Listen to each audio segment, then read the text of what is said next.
नमस्कार दोस्तों, मैं आलोक सिंह आपको कोचिंग जंक्शन के प्लेटफॉर्म से प्रणाम करता हूं, नमस्ते करता हूं, अभिनंदन करता हूं और यह उम्मीद करता हूं कि आप लोग स्वस्थ होंगे और पढ़ाई लिखाई भी कर रहे होंगे अपना। और कोरोना जैसे जो आपदा, एक महामारी जो चल रही है, जिससे पूरा भारत आप देख रहे हैं एक तरीके से परेशान है, जूझ रहा है। तो जैसे हम इस महामारी से जो है संघर्ष करके बाहर निकलेंगे, सफलता प्राप्त करेंगे, वैसे ही जीवन के हर पड़ाव पर, चाहे वह कंपटीशन हो या कोई भी चीज़, तो संघर्ष हमारे लिए बड़ा ज़रूरी है। जब तक संघर्ष करने की क्षमता हमारे अंदर नहीं विकसित होगी तो हम किसी भी चुनौती का मुकाबला नहीं कर पाएंगे। तो इसके लिए बेहतर है दोस्तों कि आप लोग तन्मयता के साथ, लगन के साथ और थोड़ा सा मजबूती के साथ संघर्ष करने की क्षमता को अपने अंदर विकसित करिए। ठीक है ना? तो चला जाए दोस्तों, पढ़ाई लिखाई के कार्यक्रम को आगे बढ़ाया जाए। और पढ़ाई लिखाई के इस कार्यक्रम में हम लोग आज पढ़ते हैं भाग 14। ठीक है? तो भाग 13 पहले क्या पढ़ा जाए? भाग 13। तो भाग 13 के अंतर्गत आप देखिए, यहाँ पर कुछ चीज़ें दी गई हैं। इसमें क्या क्या दिया गया है? कहता है कि भारत के राज्य क्षेत्र के भीतर व्यापार, वाणिज्य और समागम। भारत के राज्य क्षेत्र के भीतर व्यापार, वाणिज्य और समागम। तो इसके अंतर्गत अनुच्छेद 301 क्या कहता है? कहता है व्यापार, वाणिज्य और समागम की स्वतंत्रता होनी चाहिए। तो कहता है कि जब तक संसद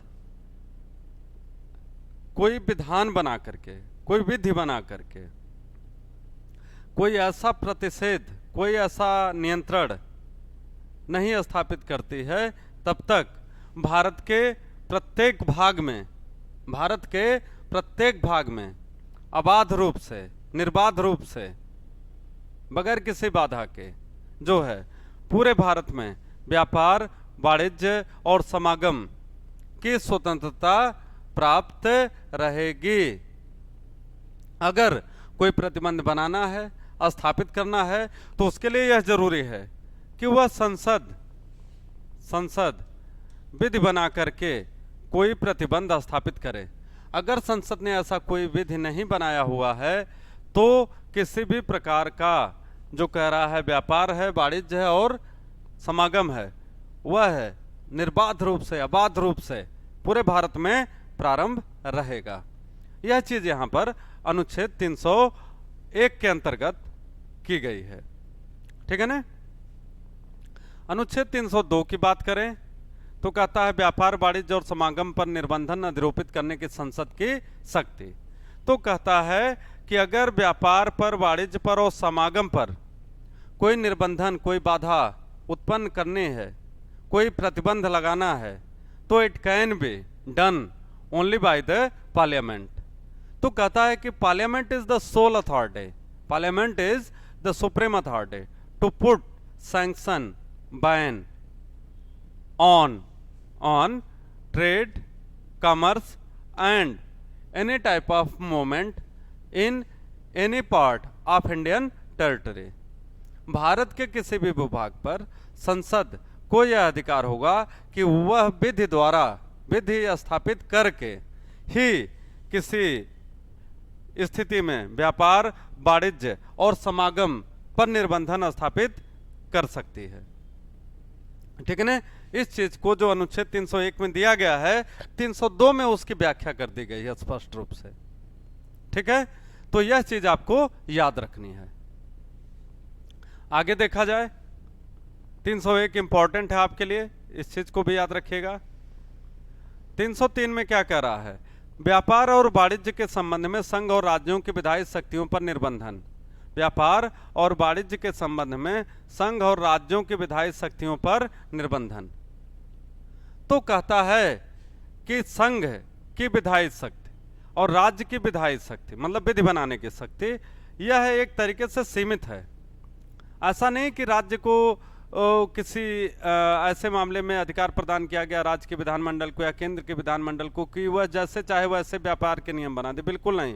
कहता है कि जब राज्य इस तरीके का कोई भी प्रतिबंध स्थापित करेगा तो वह किसी राज्य के साथ कोई भेदभाव नहीं करेगा।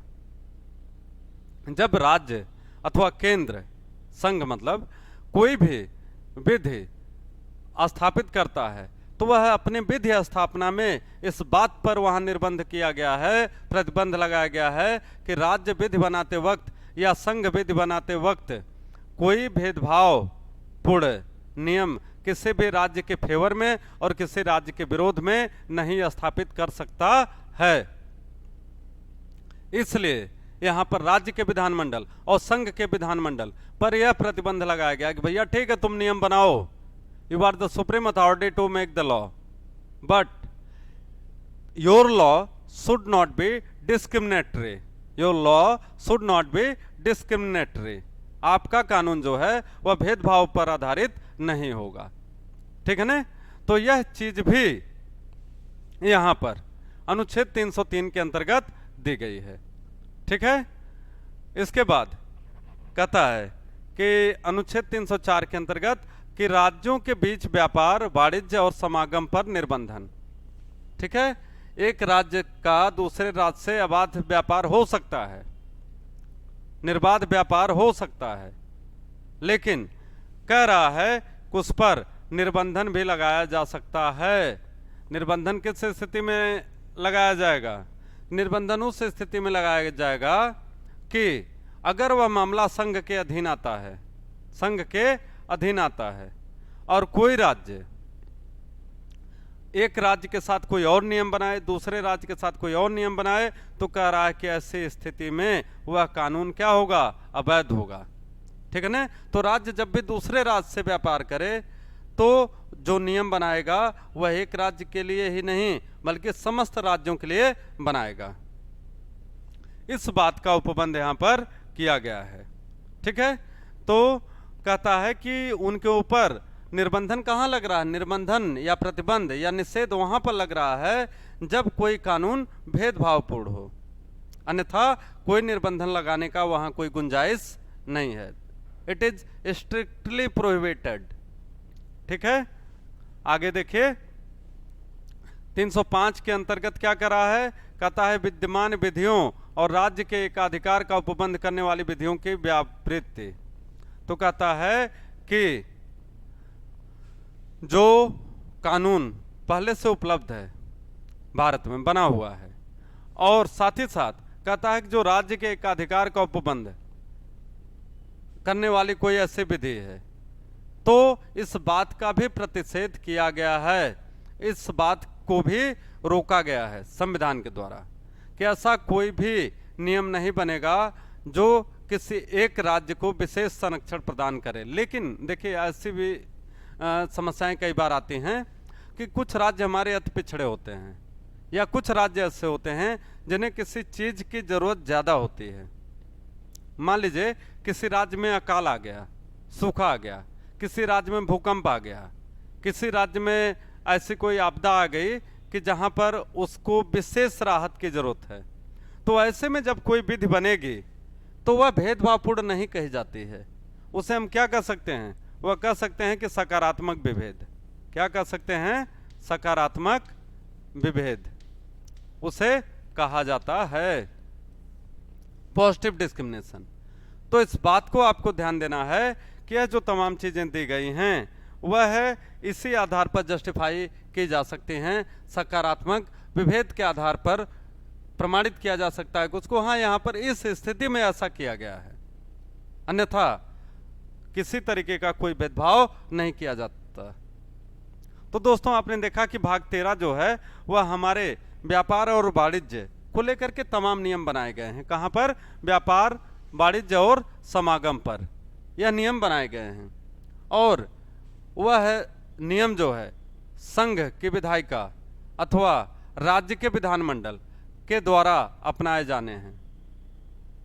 विधि बनाते वक्त उन्हें इस बात का ध्यान देना है कि कहीं किसी राज्य के साथ कोई भेदभाव न हो। ठीक है ना।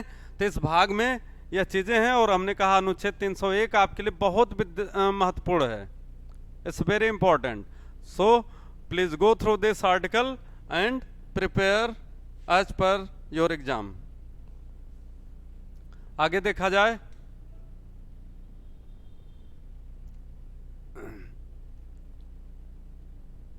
यहां पर देखिए तो कहता है कि संघ और राज्यों, भाग 14 पार्ट 14 है यहाँ।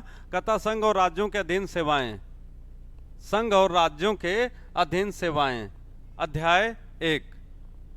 कौन कौन से सेवाएं हैं संघ और राज्य के अधीन, क्या क्या उनके शर्तें हैं, क्या क्या नियम हैं, यह तमाम चीजें यहाँ पर भाग 14 के अंतर्गत, पार्ट 14 के अंतर्गत दी गई हैं। ठीक है ना। यह जो निर्वचन शब्द दिया गया है, निर्वचन का तात्पर्य है कि इसके अंतर्गत पहले कहा जाता था, पहले का नियम बता रहे हैं कि जम्मू एंड कश्मीर को छोड़ करके, जम्मू एंड कश्मीर को छोड़ करके, लेकिन अब जम्मू कश्मीर भी इसमें शामिल हो गया है, जम्मू कश्मीर भी इसमें शामिल है। तो पहले जम्मू कश्मीर को आप जानते हैं कि अनुच्छेद 370 और 35 ए के अंतर्गत विशेष राज्य का दर्जा प्रदान किया गया था। तो यह जो विशेष राज्य का दर्जा उसको प्रदान किया गया था, तो उसको तमाम चीजों से छूट भी मिली हुई थी, राहत भी मिला हुआ था। लेकिन अब यहां पर आपको ध्यान देना है कि अनुच्छेद 370 और 35 से चूंकि यह समाप्त किया जा चुका है, इसलिए जम्मू कश्मीर भी अब भारत के संघ और राज्य के अधीन जो सेवाएं होती हैं, जो नियम सबके लिए बनेंगे, वह जम्मू कश्मीर के लिए भी अब बनेंगे। ठीक है ना। तो इस चीज को भी आपको ध्यान देना है यहां पर। इसके बाद हम देखते हैं, कहता है कि अनुच्छेद 309 कि संघ या राज्य की सेवा करने वाले व्यक्तियों की भर्ती और सेवा की शर्तें, संघ या राज्य की सेवा करने वाले व्यक्तियों की भर्ती और सेवा की शर्तें। तो कहता है कि अगर हम संघ की बात करें तो यह राष्ट्रपति होता है, अगर राज्य की बात करें तो राज्यपाल होता है। ठीक है। तो संघ के लिए आप देखते हैं कि संघ लोक सेवा आयोग होता है, राज्य के लिए राज्य लोक सेवा आयोग होता है। ठीक है ना। तो संघ लोक सेवा आयोग संघ के लिए भर्तियां करेगा, राज्य लोक सेवा आयोग राज्य के लिए भर्तियां करेगा। लेकिन जो इसके नियम हैं वह केंद्र में कहता है कि राष्ट्रपति के द्वारा, और राज्य में राज्यपाल के द्वारा उसको स्थापित किया जाएगा। यह बात यहां पर की गई है। ठीक है ना। तो कहता है कि उनके अधीन जो भर्ती हैं, जो सेवा की शर्तें हैं, वह संघ लोक सेवा आयोग संघ के लिए निर्धारित करेगा, और राज्यों के लिए कौन करेगा, राज्य लोक सेवा आयोग निर्धारित करेगा। ठीक है। तो इस प्रकार से यह चीज प्रत्येक राज्य के लिए यही नियम है, तो यह सब पर लागू होता है। ठीक। आगे हम देखते हैं अनुच्छेद 310 कहता है संघ या राज्य की सेवा करने वाले व्यक्तियों की पदावधि, संघ या राज्य की सेवा करने वाले व्यक्तियों की पदावधि कहता है कि राष्ट्रपति अथवा राज्यपाल के प्रसाद पर्यंत। ठीक है ना। तो कहता है कि जो सेवावधि होगी राज्य अथवा संघ के अधीन काम करने वाले अधिकारियों की या कर्मचारियों की, वह कौन निर्धारित करेगा। तो कहता है कि वह सेवावधि राष्ट्रपति अथवा राज्यपाल के प्रसाद पर्यंत होगा। तो क्लियर है कि फिर से वही बात रिपीट कर रहा हूं कि जब संघ का मैटर होगा तो वहां पर यह अधिकार किसके अंतर्गत दिया गया है, तो कहता है कि राष्ट्रपति के अधीन होगा। और जैसे ही वह राज्यों का विषय आता है तो राज्य के अंतर्गत राज्यपाल को यह अधिकार प्रदान है। तो उन दोनों के प्रसाद पर्यंत, राष्ट्रपति केंद्र में, संघ में, और राज्य में राज्यपाल के प्रसाद पर्यंत ही कोई भी जो सेवा कर रहा है संघ अथवा राज्य में, वह अपने पद को धारण करेगा। यह चीज यहां पर स्पष्ट रूप से दी गई है।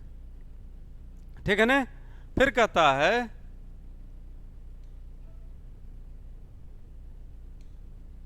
कि अनुच्छेद 311 के अंतर्गत संघ या राज्य के अधीन सिविल हैसियत में नियोजित व्यक्तियों का पदच्युत किया जाना, पद से हटाया जाना या पंक्ति में अवनत किया जाना। तो अगर कोई संघ में किसी पद पर नियुक्त है, केंद्र में किसी पद पर नियुक्त है या राज्य में किसी पद पर नियुक्त है, तो उस व्यक्ति को पदच्युत किया जाना, मतलब पद से हटाया जाने की बात यहां पर है, ठीक है ना। या पंक्ति में अवनत किया जाना है, या डिमोशन जिसे हम कहते हैं। क्या कहते हैं? डिमोशन। प्रमोशन होता है ना, प्रमोशन का विलोम होता है डिमोशन, ठीक है ना। तो अवनत, उसी को क्या कहते हैं हिंदी में? अवनत।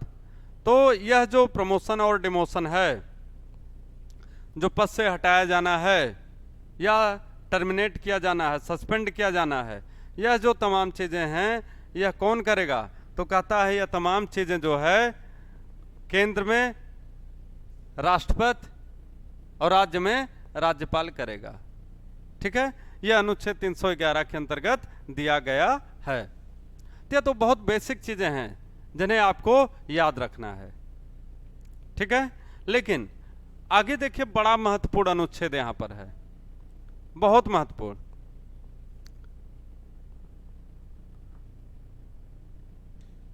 अनुच्छेद 312 कहता अखिल भारतीय सेवाएं, all India services, all India services, ठीक है ना। ऑल इंडिया सर्विसेज या अखिल भारतीय सेवाओं की हम बात करें अगर, अनुच्छेद 312 की,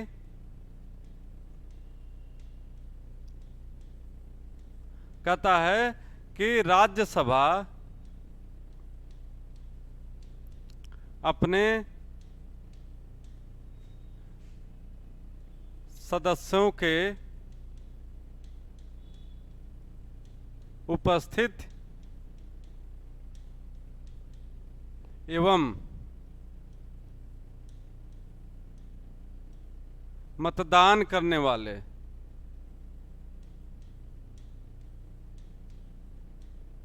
सदस्यों के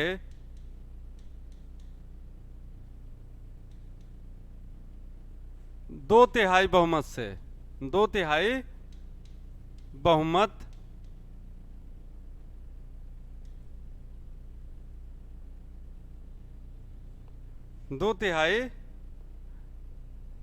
बहुमत से किसी सेवा को अखिल भारतीय सेवा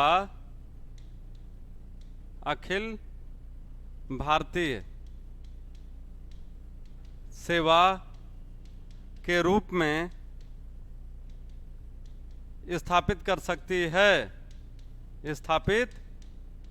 सकती है, ठीक है ना। क्या कह रहा है कि राज्यसभा अपने सदस्यों के उपस्थित एवं मतदान करने वाले सदस्यों के 2/3 बहुमत से किसी सेवा को अखिल भारतीय सेवा के रूप में स्थापित कर सकती है।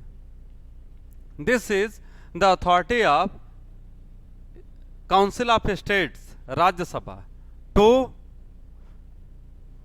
Declare any service as all India service, to declare any service as all India service by 2/3 majority of present and voting, 2/3 majority of present and voting। यह लाइन यहाँ पर बहुत स्पष्ट रूप से दी गई है। तो कहता है कि किसी भी सेवा को, प्रश्न आता है कि किसी भी सेवा को अखिल भारतीय सेवा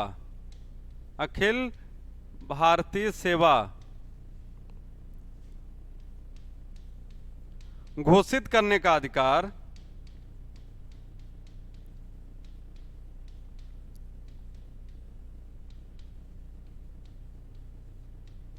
है। ऑप्शन ए दे दिया, लोकसभा के पास, बी दे दिया राज्यसभा के पास, सी दे दिया राष्ट्रपति, डी दे दिया संसद। ठीक है ना।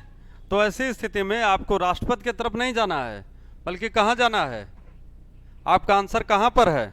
तो आपका आंसर सीधे सीधे यहां पर कह रहा है कि यह राज्यसभा का विशेषाधिकार है। यह है राज्यसभा का विशेषाधिकार है कि वह किसी भी सेवा को अखिल भारतीय सेवा के रूप में घोषित कर सकती है। It is the authority of council of states, Rajya Sabha, to declare any service as all India service. ठीक है ना। तो यहां पर यह चीज मित्रों आपको याद रखनी है। ठीक है ना। आगे देखा जाए,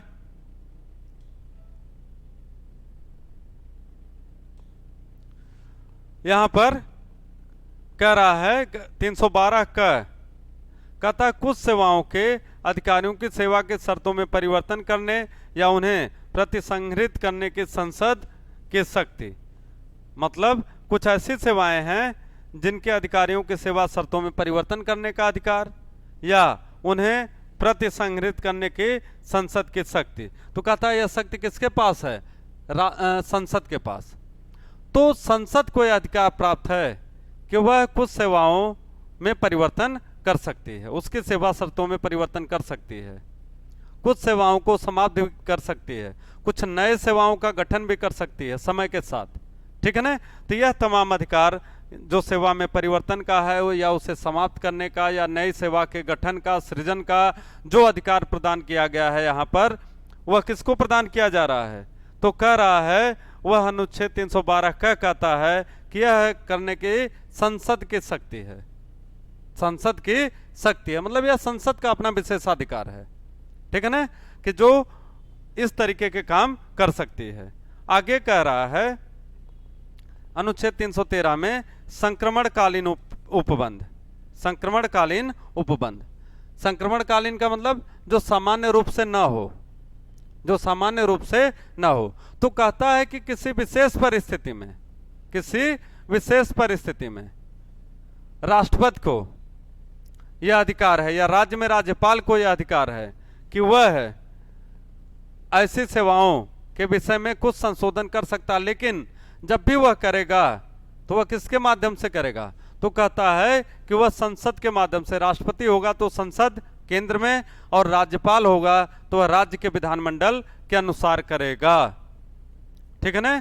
संघ में राष्ट्रपति करेगा किसके प्रतिवेदन पर? तो कहता है संसद के। और राज्य में अगर होगा तो राज्यपाल करेगा, राज्य के विधानसभा या विधानमंडल के प्रतिवेदन पर वह ऐसा कर सकता है। ठीक है। तो आप देख रहे हैं कि यह बहुत जबरदस्त आर्टिकल है, बहुत इंपॉर्टेंट पार्ट यह चल रहा है। और खास करके अनुच्छेद 312 यह बहुत बार पूछा जाता है कि अखिल भारतीय सेवाएं यह गठित करने का अधिकार किसके पास है? तो आपको बताया गया राज्यसभा। कैसे? उपस्थित एवं मतदान करने वाले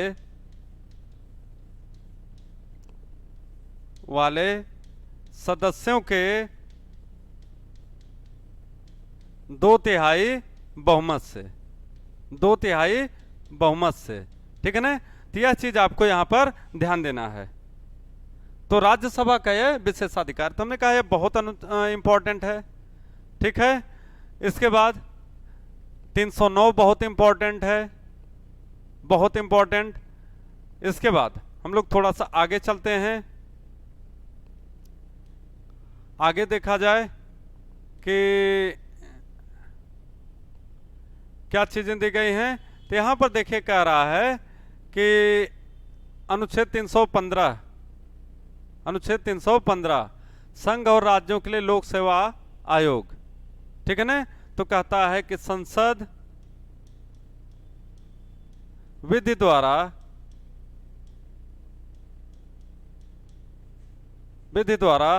संघ के लिए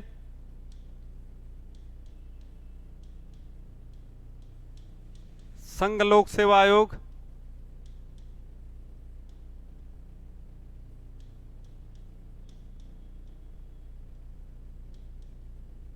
आयोग, UPSC, union public service commission, और राज्य के लिए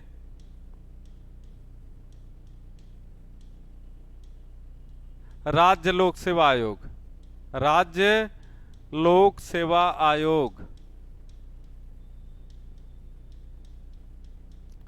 का गठन कर सकेगी, का गठन कर सकेगी। यह चीज यहां पर दी गई है, ठीक है ना। तो आप देख रहे हैं कितना महत्वपूर्ण है। कहता है कि संसद विधि द्वारा संघ के लिए संघ लोक सेवा आयोग और राज्य के लिए राज्य लोक सेवा आयोग का गठन कर सकेगी। यह प्रोविजन जो है, यह उपबंध जो है भारतीय संविधान के अनुच्छेद 315 के अंतर्गत आप देख रहे हैं दिया गया। बहुत इंपॉर्टेंट है, बहुत इंपॉर्टेंट। यह बार बार आपसे पूछा जाता है, बहुत इंपॉर्टेंट है, ठीक है ना। बार बार पूछा जाता है, लोक सेवा आयोग के एग्जाम में पूछा जाता है, वनडे एग्जाम्स में पूछा गया है, टीजीटी पीजीटी के एग्जाम में पूछा गया है, रिपीटेडली यह प्रश्न पूछा जाता है यहां से। और किस अनुच्छेद में संघ एवं राज्य लोक सेवा आयोग के गठन का उपबंध किया गया है, तो दे देगा 312 में, 15 में, 17 में, 18 में, ऐसे करके ऑप्शन आपके सामने दिया रहेगा, ठीक है। तो संघ लोक सेवा आयोग और राज्य लोक सेवा आयोग दोनों के गठन का उपबंध एक ही अनुच्छेद में किया गया है, अनुच्छेद 315 के अंतर्गत। और एक चीज विशेष रूप से ध्यान दीजिएगा कि राज्य लोक सेवा आयोग, राज्य लोक सेवा आयोग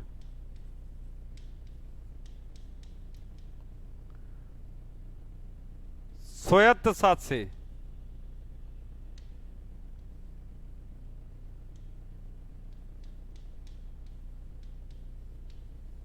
संस्था के रूप में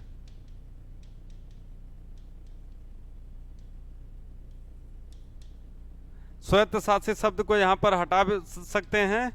आप यह कह सकते हैं कि सीधे सीधे स्वतंत्र रूप से, स्वतंत्र संस्था के रूप में स्थापित होगी, स्थापित होगी। इसका मतलब है कि जो राज्य लोक सेवा आयोग है वह संघ लोक सेवा आयोग के अधीन नहीं है। तो नोट लिख करके लिख सकते हैं कि राज्य लोक सेवा आयोग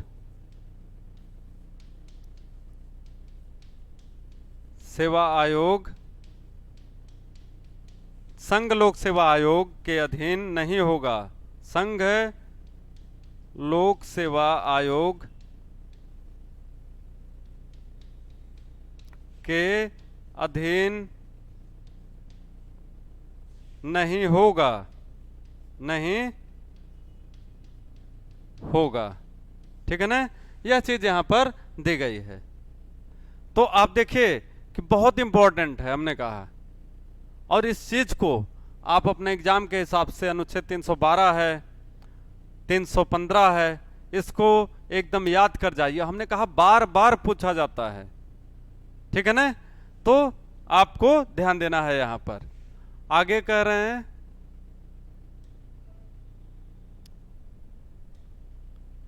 अनुच्छेद 316 कहता सदस्यों की नियुक्ति और पदावधि, सदस्यों की नियुक्ति और पदावधि।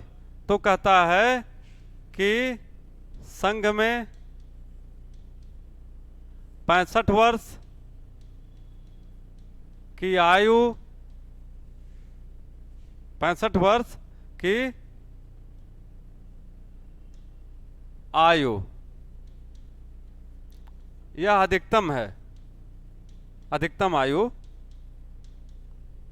एवं 6 वर्ष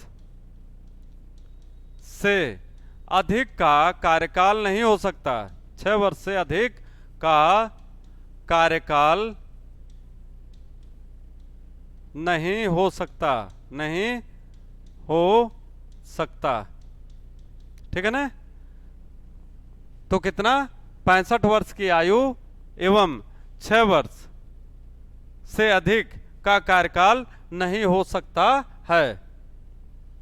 यह भी उपबंध यहां पर किया गया है, ठीक है। तो इस चीज को आपको याद रखना है। ठीक है। अधिकतम कार्यकाल कितना है? 6 वर्ष।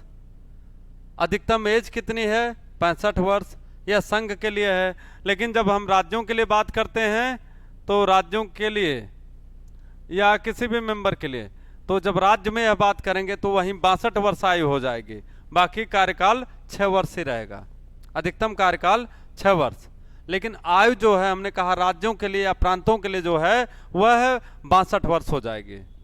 ठीक है ना, इस चीज का भी आपको ध्यान देना है। तो अनुच्छेद 316 भी बहुत इंपॉर्टेंट है। ठीक है, आगे कहता है 317 के अंतर्गत लोक सेवा आयोग के किसी सदस्य का हटाया जाना और निलंबित किया जाना। तो कहता है संघ में उच्चतम न्यायालय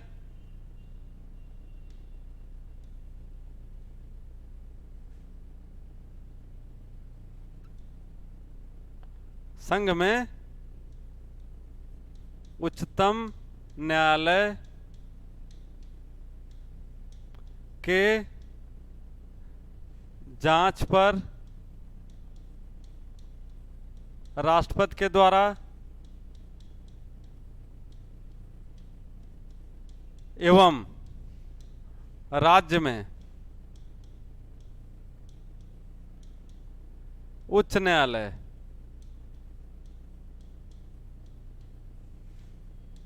के जांच के आधार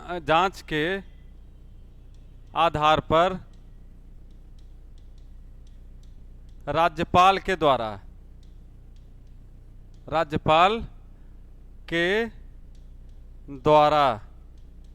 उसके पद से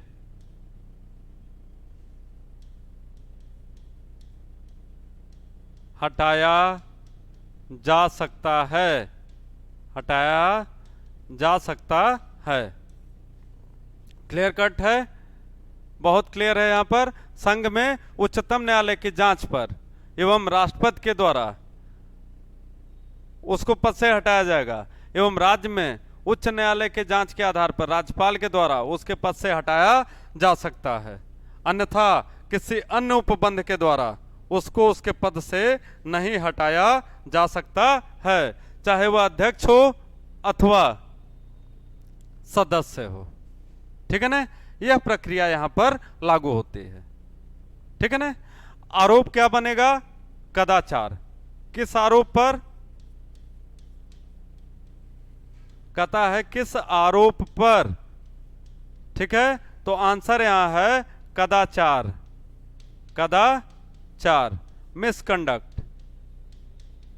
मिसकंडक्ट के आरोप पर उसको उसके पद से हटाया जा सकेगा। ठीक है, तो आपको यह चीजें हमने कहा टू द पॉइंट, किसी भी स्टेप को हमें भूलना नहीं है, और यह बहुत इंपॉर्टेंट है आपके लिए। अगर आप सिविल सर्विसेज के एग्जाम दे रहे हैं या उसके विषय में सोच रहे हैं तैयारी करने के लिए, टीचिंग का एग्जाम दे रहे हैं, कोई और कॉम्पिटिटिव एग्जाम दे रहे हैं, तो आपके लिए यह बहुत जरूरी है। ठीक है ना, तो इस चीज को जो है आप ध्यान दीजिएगा। ठीक है, इसके बाद कह रहा है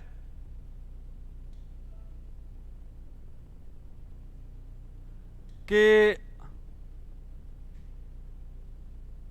आयोग के सदस्यों और कर्मचारी वृंद की सेवा की शर्तों के बारे में विनियम बनाने की शक्ति। तो कहता है कि यह है संसद के द्वारा। संघ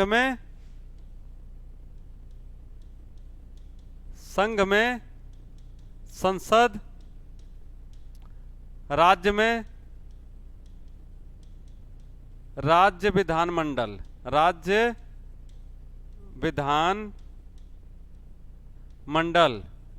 को अधिकार प्राप्त है कि वह इनके विषय में नियम बनाए। ठीक है, तो यह तमाम चीजें आपको कहां दी गई हैं? अनुच्छेद 318 के अंतर्गत। तो 315, 316, 317 यह तीनों बहुत इंपॉर्टेंट है। इन तीनों को आपको याद रखना है। फिर अनुच्छेद 319 की हम बात करें तो कहता है कि आयोग के सदस्यों द्वारा ऐसे सदस्य न रहने पर पद धारण करने के संबंध में प्रतिषेध। आयोग के सदस्यों द्वारा ऐसे सदस्य न रहने पर पद धारण करने के संबंध में प्रतिषेध। तो कहता है कि यदि कोई ऐसा व्यक्ति आयोग में सदस्य है जो वह उस पद धारण करने के योग्य नहीं है और आ गया है, तो यह प्रोहिबिटेड है, इसका प्रतिषेध किया गया है, उसको तत्काल अयोग्यता के आधार पर उसके पद से हटाया जा सकता है। ठीक है, इस चीज का यहां पर ध्यान देना है आपको। आगे अनुच्छेद 20 में कह रहा है कि लोक सेवा आयोग के कृत्य, तो इसके जो भी कोड ऑफ कंडक्ट होंगे वह संसद निर्धारित करेगी, राज्य विधानमंडल निर्धारित करेंगे। इसलिए इनका एक सर्विस कोड ऑफ कंडक्ट तैयार किया जाता है। उस कोड ऑफ कंडक्ट को इन ऑफिसर्स को, इन कर्मचारियों को फॉलो करना होता है। ठीक है ना, तो यह बहुत बेसिक चीज है, इसके लिए आप बहुत परेशान ना होइए। अनुच्छेद 321 कह रहा है कि लोक सेवा आयोग के कृत्यों का विस्तार करने की संसद की शक्ति। तो कहता है कि इनके कार्य में कोई वृद्धि करना हो, कोई बढ़ोतरी करना हो, तो यह करने की शक्ति किसके पास होगी? तो कहता है संसद के पास। ठीक है ना, और यह भी कहता है कि कभी कभी 2 या 2 से अधिक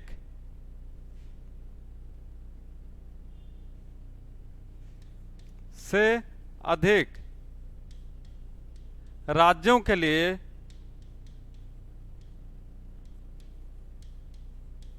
एक लोक सेवा आयोग का गठन। ठीक है ना, बहुत सारे छोटे छोटे राज्य हैं, वह लोक सेवा आयोग का गठन नहीं करना चाहते या वह नहीं उस खर्चे को झेल सकते, तो ऐसे के लिए एक उपबंध यह भी किया गया है कि जो भी राज्य ऐसा चाहें तो आपस में मिल करके अपने लिए 2 या 2 से अधिक राज्यों के लिए एक ही लोक सेवा आयोग का गठन कर सकते हैं, अथवा वह केंद्र से भी अधिकारियों के नियुक्ति का अनुमोदन ले सकते हैं, वहां से भी उन्हें सुविधा प्राप्त हो सकती है। ठीक है, इस चीज को भी आपको याद रखना है। ठीक है, आगे देखा जाए, कहता है कि लोक सेवा आयोग के व्यय, इनका व्यय कहां से होगा? संघ का व्यय जो है संघ की संचित निधि से, संघ की संचित निधि से, एवं राज्य का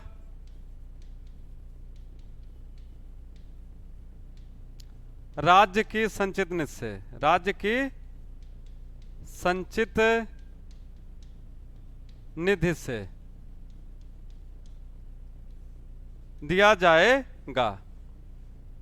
ठीक है ना, कहां पर? संघ का व्यय संघ की संचित निधि पर भारित होगा और राज्य का व्यय जो है राज्य की संचित निधि से भारित होगा। यह चीज यहां पर किया गया है। ठीक है, इसके बाद आगे बता रहा है कि अनुच्छेद 323, तो 323 के अंतर्गत देखेंगे तो कहता है कि लोक सेवा आयोग के प्रतिवेदन, तो लोक सेवा आयोग का प्रतिवेदन जो है यह है जो संघ लोक सेवा आयोग अथवा राज्य लोक सेवा आयोग देता है। तो जब संघ लोक सेवा आयोग का मामला होता है, अगर राष्ट्रपति उसमें कोई कटौती करना चाहता है, कोई परिवर्तन करना चाहता है, तो वह संसद के समक्ष उसको रखेगा। उस कटौती या संशोधन को किसके समक्ष रखेगा? संसद के समक्ष। सेम यही चीज अगर राज्यों के विषय में होती है तो राज्य का राज्यपाल उसे राज्य के विधानमंडल के समक्ष रखेगा। तो इस प्रकार से मित्रों आपने देखा कि यह जो भाग है, ठीक है, संघ लोक सेवा आयोग, राज्य लोक सेवा आयोग या संघ और राज्य के अधीन सेवाओं की जो बात हो रही है, यह सब आपको यहाँ पर दिया गया है। तो आज जो आपका यह टॉपिक था, यह है आपके लिए बहुत महत्वपूर्ण है। और इस हिसाब से अगर हम बात करें तो आपको यह ध्यान देना है कि जितने भी महत्वपूर्ण चीजें यहाँ पर दी गई हैं वह है आपके एग्जाम के लिहाज से बड़े महत्वपूर्ण हैं। खास करके जहाँ जहाँ पर मैंने टिक किया वह आपके एग्जाम में श्योर शॉट पूछा जाता है। और